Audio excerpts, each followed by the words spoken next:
Quels sont ceux qui étaient du côté d'Orouette il y a 8 jours? Ah, il y en a beaucoup. Bon. Ah oui. Alors, donc vous avez entendu, j'étais très ému, je le serai moi ce soir, mais j'ai oublié de dire une chose qui me semble très importante pour du côté d'Orouette, c'est que évidemment c'est mon tout premier film, mais c'est un film qui a eu sa toute première présentation au public à la Cinémathèque de Chaillot. C'est-à-dire au Trocadéro, où était la Cinémathèque avant. Ici, ça n'existait pas à cette époque-là, il y a 50 ans exactement.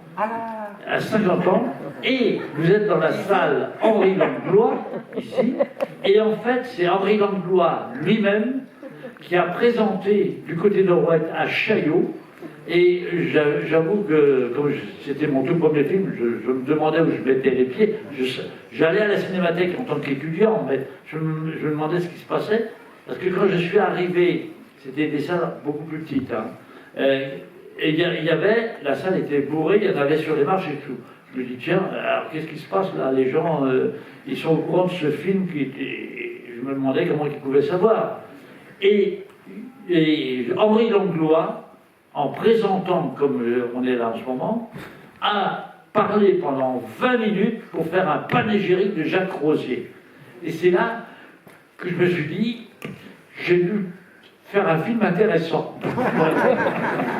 Et après, le film qui quand même faisait 2h30, je ne raconte pas, mais les gens sont restés jusqu'au bout. Enfin, je voulais vraiment revenir sur ça, parce que 50 ans plus tard, du côté d'Orouette, la semaine dernière, est passé dans la salle qui s'appelle Henri Langlois, alors qu'il était présenté par Henri Langlois. Bon, on va passer à la suite. Bravo.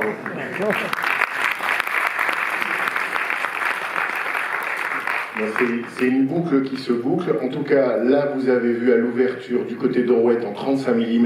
Il y a quelques mois, au moment de la rétrospective, Paolo Branco, donc le producteur de Maine Océan, on avait projeté une 35 mm d'époque. Depuis, avec le concours d'Extérieur Nuit, la Cinémathèque française a restauré le film que vous allez voir ce soir, Maine Océan. Donc vous allez voir ce qu'on appelle aujourd'hui une très belle copie numérique 4K. Et donc vous allez découvrir le film dans les conditions optimales par rapport à l'état des copies existantes. Voilà, je suis ravi de vous accueillir tous les deux pour Maine Océan. Bernard Ménez, on sait, il vient de le rappeler, qu'il arrive du côté d'Orouette en passant par Nono Nénès. Oui. Mais vous, Luis Rego, pour ce film-là, oui, comment vous vous êtes trouvé, je dirais, embarqué dans cette avenvenue? Et est-ce que vous connaissiez le cinéma de Jacques Rosier? Oui, je connaissais, oui, mais on ne se connaissait pas, il est venu me voir. À l'époque, j'étais au théâtre et je ne pouvais pas tourner tous les jours, alors c'était très particulier. Je venais le dimanche soir et je tournais le lundi, le jour de relâche, et le dimanche soir aussi. Et j'allais là-bas, j'allais en Genève, c'était l'hiver, j'ai eu souvent peur à l'atterrissage. Mais c'est un film qui compte beaucoup pour moi. Parce que vous étiez, c'est ça, à la fois au théâtre et en même temps vous tourniez le film, ce qui explique, entre autres, hein, mais c'est pas la seule raison, votre présence épisodique dans le film. C'est ça, c'est ça, c'est ça. On peut le dire comme ça. Mais de toute façon, tout est épisodique à peu près avec Jacques. C'est pour ça que je disais entre autres. Le tournage, il invente les scènes à faire au fur et à mesure qu'il tourne. Il n'y a pas un plan comme ça se fait normalement au cinéma, toutes les scènes sont prévues, tel jour à telle heure, avec Jacques, ça dépend. Ça dépend. C'est ça, il y a une météo du tournage. Oui, bien sûr. Mais enfin, il est toujours de bonne humeur, parce qu'il y a des gens qui ne tournent pas tous les jours, qui sont connus pour ça, et qui sont désagréables, ce qui n'est pas du tout le cas de Jacques. Mais alors, il y a quelques détails quand même assez... Enfin, je pense à un truc, le chef opérateur de ce film, c'est un Portugais qui s'appelle Acacio d'Almeida, ok? Il a fait pas mal de films en Europe, en Italie, en France... Ça doit être lié au producteur Paolo Branco, ça. Voilà, c'est lié à lui aussi, bien sûr. Enfin, il a quand même une grande carrière européenne. Et il était venu avec une équipe de machinaux à lui. Et comme il n'y avait pas beaucoup de moyens, parce qu'avec Paolo Branco, il n'y a pas beaucoup de moyens, Avec Jacques Rosier d'une manière générale. Avec Jacques, oui, bien sûr. Mais on tire la langue pour tout, quoi. Et alors, l'équipe de machinaux des Portugais disait, ok, alors, Je suis très déçu de la France parce que nous, on se fait une idée du cinéma en France formidable. Un cinéma riche. Un cinéma riche, et nous, ici, on n'a rien. Voilà, je ne sais pas, voilà, c'est une anecdote sur le tournage. C'est vrai qu'il était... Non, mais t'es portugais, toi, d'origine. Qui ça, moi? Ah oui, bien sûr. Bah, voilà, ceci explique cela. Hein. Comme Paulo Branco. Comme Paulo Branco. Mais on ne fait pas le même métier. Mais justement, l'un et l'autre, ce que vous disiez, c'est-à-dire Jacques Rosier, souvent vous donnez sur le tournage des indications de scène pour le lendemain, voire des dialogues. Comment il vous a convaincu l'un et l'autre, je dirais, de Ménocéan au départ? Il y avait un scénario, il vous a raconté l'histoire? Non, mais on n'a pas besoin d'être convaincu. À partir du moment où on admirait, je crois, tous les deux, le travail de Jacques Rosier, à partir du moment où il y a un projet avec lui, c'est oui tout de suite, a priori. Voilà. Bon, après, il a eu, Paulo Branco lui a donné un peu carte blanche pour un scénario, à laquelle d'ailleurs a participé Lydia Feld, celle qui fait l'avocate. Et donc, je me souviens que quand on s'est vu la toute première fois, Régo me dit mon pauvre Bernard, on est condamné au chef-d'œuvre. Parce que Jacques tournant tellement peu qu'il fallait vraiment. Et en fait, c'est peut-être un peu ça. Oui, moi, j'avoue qu'il ne faut pas oublier que ce film, a eu le prix Jean Vigo à son époque, en 86. Moi, j'ai eu la chance d'avoir un petit prix d'interprétation qui, à mon avis, était plus mérité par Riva Fonso. Et je voulais aussi signaler aux gens, vous allez voir un moment, dans une scène où on est tous les deux, avec Hubert de Gex. Hubert de Gex, pour ceux qui ne savent pas, c'est celui qui a accompagné au piano les frères Jacques pendant les 10 dernières années. Il y a eu 2 accompagnateurs, Pierre Philippe et Hubert de Gex. Et Hubert de Gex fait une apparition remarquable. Il y a une partition de piano compliquée qu'il déchiffre sur le champ, parce qu'il était un formidable pianiste. Et je voulais quand même lui rendre un hommage, parce qu'il nous a quittés il y a 8 jours. Voilà. C'était le... Voilà. Donc, voilà. Je veux dire aussi quelque chose sur la musique qu'on entend.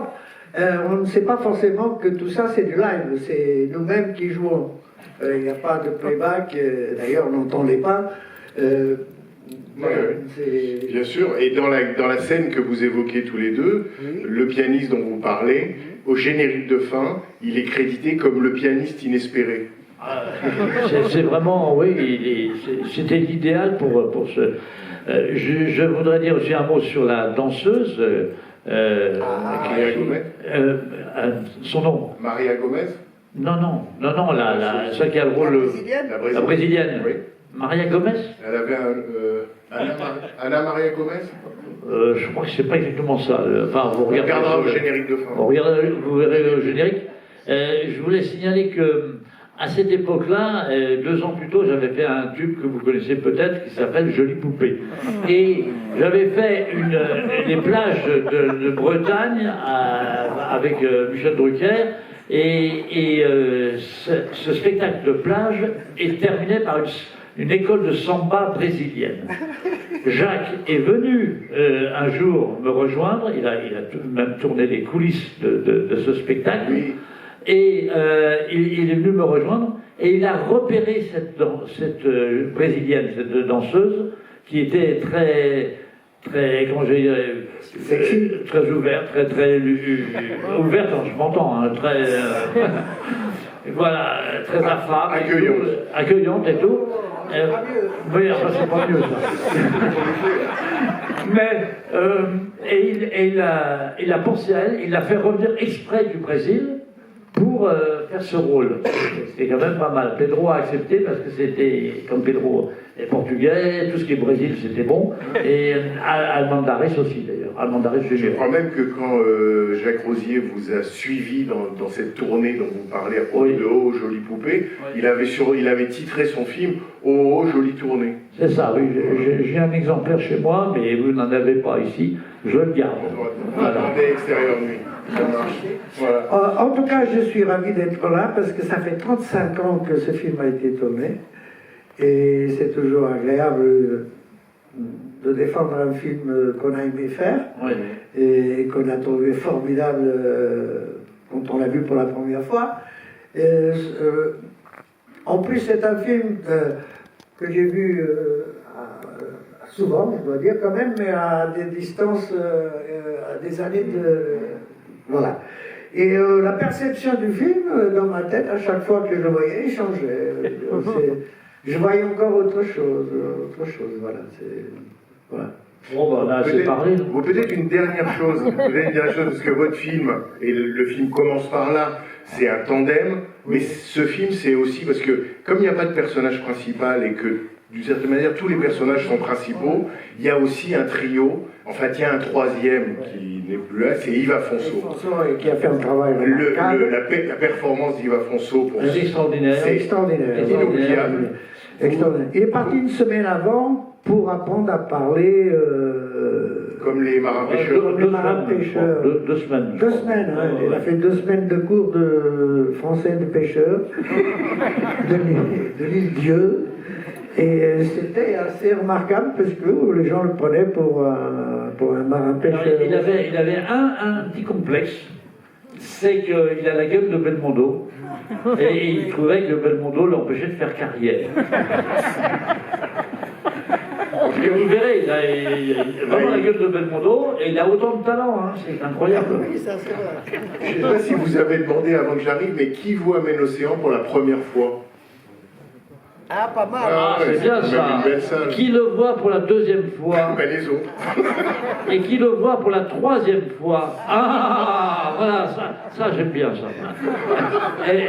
Alors, quand même, moi c'est pareil, je l'ai vu plusieurs fois, mais je dois dire que j'ai vraiment j'attends avec impatience parce que cette copie numérisée devrait être supérieure à tout ce qu'on a déjà vu. Voilà, alors on va voir. On va voir. On va voir. Bon. Bonne projection. Merci à vous deux. Et permettez-moi de vous signaler que ce soir, vous allez voir le film avec dans la salle, pour le voir avec vous, Jean-Pierre Léaud. Voilà, Jean-Pierre Léaud.